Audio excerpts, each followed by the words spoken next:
À pied ou dans les coffres de bus, des centaines, voire des milliers de Soudanais tentent chaque jour de passer les frontières.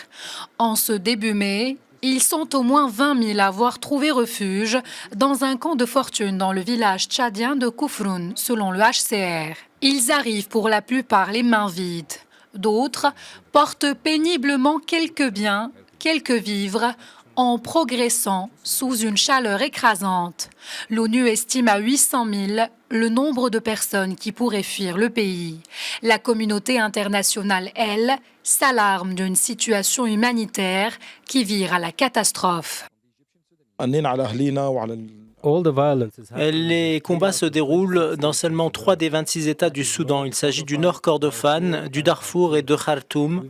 Nous sommes donc sûrs et certains que la route que nous empruntons est sans danger. L'Organisation mondiale de la santé, l'OMS, craint elle aussi une catastrophe pour le système de santé déjà fragile avant la guerre. Seuls 16% des établissements de santé fonctionnent véritablement à Khartoum, mais même là, le matériel et le personnel épuisés viennent à manquer. On estime que plus de 100 000 réfugiés ont déjà fui le Soudan vers les pays voisins. Aux côtés des gouvernements et des ONG, le HCR, l'Agence des Nations Unies pour les réfugiés, estime à 800 000 le nombre de réfugiés susceptibles de fuir le Soudan vers les pays voisins. Désespérés, les réfugiés s'en remettent aux humanitaires, mais ceux-ci semblent aussi débordés. Pour que l'aide humanitaire parvienne aux personnes qui ont le plus besoin, nous devons avoir un accès sûr, car une grande partie de nos points de distribution n'est plus sécurisée. Nous avons suspendu nos opérations.